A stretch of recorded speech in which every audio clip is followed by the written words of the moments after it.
আলাইকুম। অনেক রান্না একটু দেখায় তারপরে বিবরণ দিচ্ছি। সেটা হচ্ছে যে আজকে কিন্তু প্রচণ্ড গরম, আমার মনে হয় 40-এর উপর হবে।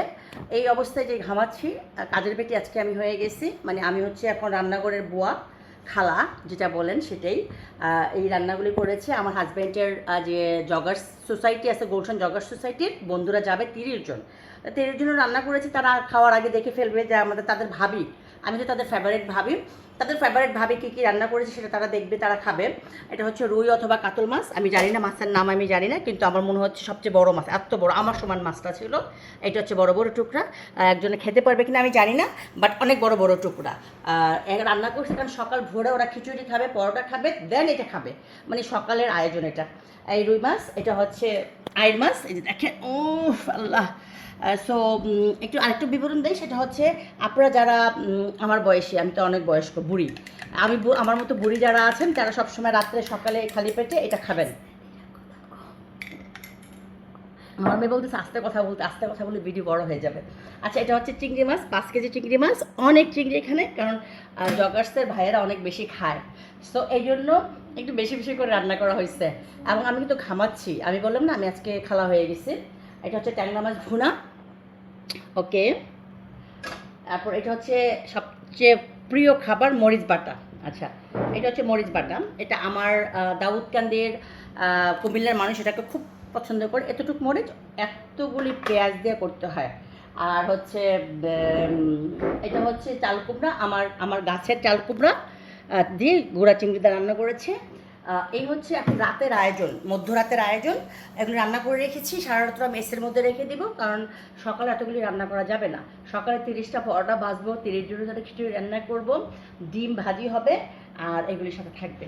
মানে এটা হচ্ছে কালকে রাত্রে অনেক অনেক কটা প্রোগ্রাম আমাদের, কালকে শনিবার। সো আমি এগুলি করেছি, বাট আমি থাকবো না প্রোগ্রামে। জাহাঙ্গীর সাহেবের ফ্রেন্ডদের সাথে যখন প্রোগ্রাম হয় তখন আমি থাকি না, আমার বান্ধবীদের সাথে যখন প্রোগ্রাম হয় তখনও সে থাকে না। মানে আমাদের হচ্ছে এরকম ক্রস হয়, কারো প্রোগ্রামে কারো থাকার সুযোগ নেই। আমি আমার মতো করে অফিস করবো, সে তার বন্ধুদেরকে নিয়ে আড্ডা করবে, খাবে দাবে। আর আমি হচ্ছে এখন যেহেতু খালা সাজছি, এই জন্য খালার ড্রেসে আসছি। আপনারা কেউ কিছু মনে করবেন না, কারণ আমি জানি আমার প্রবাসী ভাইয়েরা আমাকে অনেক দেখেন, আমার আত্মীয় স্বজন দেখেন। আমি এই রান্নাঘর থেকে বের হয়ে আমি এইগুলি নিয়ে আসছি। আর যারা আমার এই ভাঙ্গা কড়াই দিয়ে দেখে অনেক কমেন্ট করেছিলেন, আসলে অ্যাকচুয়ালি এই যে কড়াইগুলি, এগুলি আমার স্টোররুম ভরা। এগুলো হচ্ছে বড় বড় পার্টির জন্য আমি নামাই আর কি, কারণ আমার রেগুলার যে রান্নাটা হয় তো খালা করে, বাসা যারা আমাদের হেল্পিং হ্যান্ড আছে, যারা চাকরি করে তারা করেন। তো যখন বড় বড় পার্টি হয় তখন আমাদের বাসায় খাওয়া হয় না ফ্রাইডে ছাড়া। সো ফ্রাইডেতে আমরা একটু বেশি রান্নাবান্না করা হয়, আর নর্মাল ডেতে হচ্ছে ওরা যারা আছেন হেল্পিং হ্যান্ড তারা তাদের জন্য রান্না করা হয়, তারাই খায়। সো ওই ভাঙ্গা কড়াই চলে আর কি। তারপর আপনি যেহেতু বলেছেন ওই কড়াইটা আমি চেঞ্জ করার চিন্তা করতেছি, সময় পাচ্ছি না। সো এই হচ্ছে আমাদের একটু আয়োজন। অনেক কষ্ট করে রান্না করেছি, এই জন্য ভিডিওটা করলাম আপনাদের জন্য। কারণ দেখা গেল সারাদিন অনেকে আমাকে ফোন করেছেন, মেসেজ করেছেন, কমেন্ট করেছেন, কোনো উত্তর দিতে পারিনি, কারণ আমি এই রান্নাবান্না নিয়ে আজকে সারাদিন ব্যস্ত ছিলাম শুক্রবার।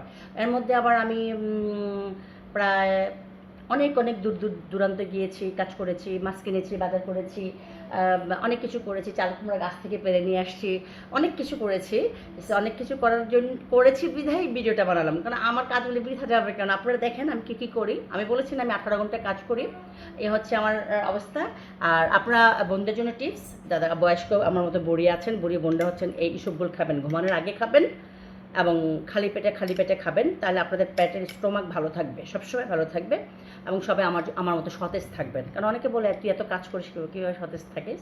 আমি আসলে অনেক অসুস্থ অবস্থায় থাকলেও আমি সুস্থ থাকি, শুধু খাওয়া দাওয়া মেনটেন করে বিদায়। অনেক ঘামাচ্ছি। তো ঠিক আছে, সবাই ভালো থাকবেন, আল্লাহ হাফেজ।